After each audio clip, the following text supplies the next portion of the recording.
ये अहम खबर देखिए, पेलोसी के ताइवान दौरे पर चीन ने खूब धमकी दी।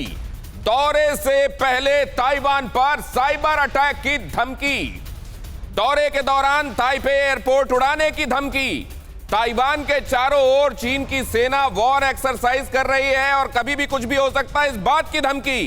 ताइवान पर तमाम तरह के प्रतिबंध लगाकर आर्थिक रूप से उसको झटका देने की बड़ी धमकी, और इसमें से तो कुछ धमकियों पर उसने अमल कर भी दिया है।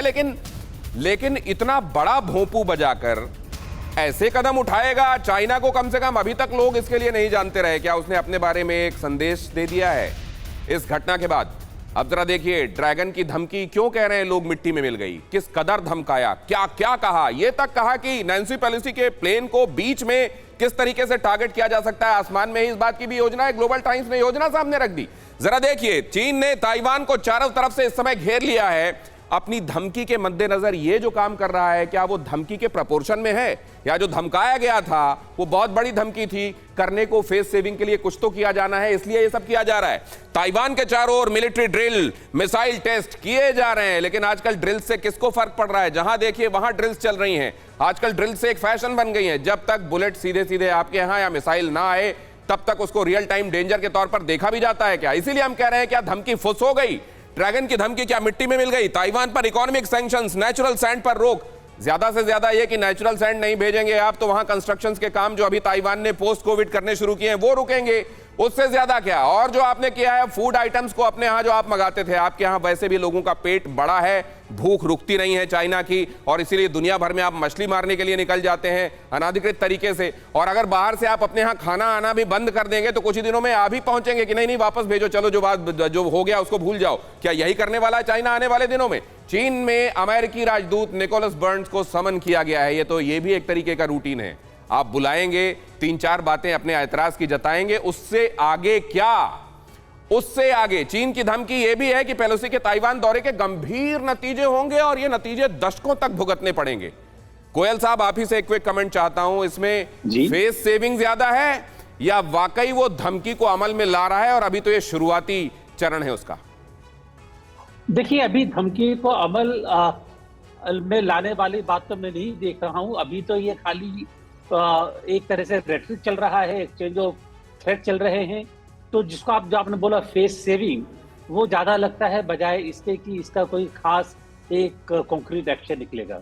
जी, अब जरा इसी का अगला हिस्सा देखिए। अभी तो मैंने आपको ये बताया कि धमकाया क्या क्या कहकर गया कि हम प्लेन को रास्ते में उड़ा देंगे वाली धमकी थी, और अब देखिए यहां क्या किया गया है वो हमने आपको दिखाया। अब चीन से अलग कैसे हुआ ताइवान, बहुत क्विकली ये देख लीजिए।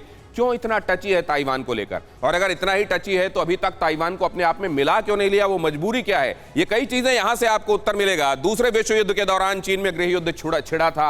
आप सब जानते हैं कि उस समय माओ त्से तुंग और उधर कोएमतांग, उनकी ये जो दोनों पार्टियां थी, चांग काई शेक उसका प्रतिनिधित्व कर रहे थे, इन दोनों के बीच में युद्ध हुआ, और फिर माओ कोमेंतांग दोनों साथ साथ, पहले जापान की जीत तक तो दोनों साथ थे। आपको पिक्चर भी याद होगी जिसमें दोनों ग्लास टकरा रहे हैं और सेलिब्रेट कर रहे हैं जापान के ऊपर विक्ट्री को। लेकिन उसी के बाद चीजें बिगड़ी। 1949 में माओ त्से तुंग की लीडरशिप में कम्युनिस्ट पार्टी की जीत हुई, और उसके बाद यहां से कुओमितांग के लोग मेनलैंड छोड़कर ताइवान चले गए, और वो ताइवान में ही जाकर बस गए।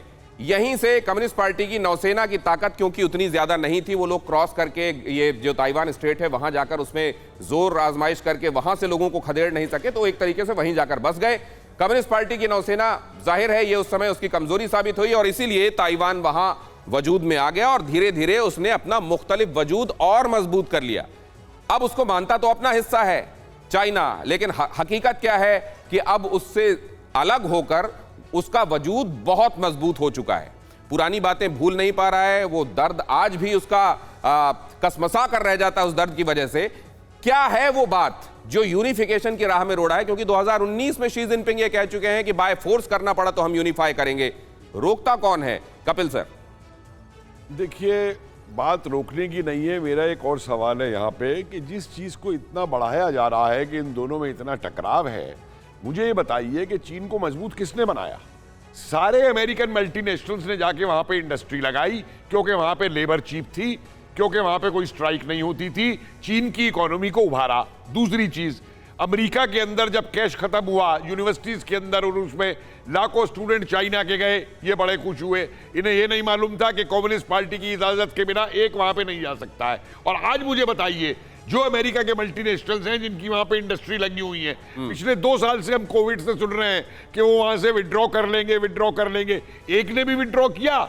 एक ने क्या? अमेरिका अपने चाइना से इकोनॉमिक टाइज तोड़ रहा है। तो इकोनॉमिक बिजनेस तो आप करते रहिए और लड़ाई पे दुनिया को आप दिखा करके बेवकूफ बनाते रहिए। मैं इस घपले में आने वाला नहीं हूं। मैंने आपको ए से बी सी डी की तरफ का सवाल पूछा था, आपने जेड से एक्स की तरफ पिछली गिनती शुरू की, पीछे की तरफ आए, आपने अमेरिका की बात शुरू कर दी, लेकिन आपने एक सच को सामने लाने का काम किया।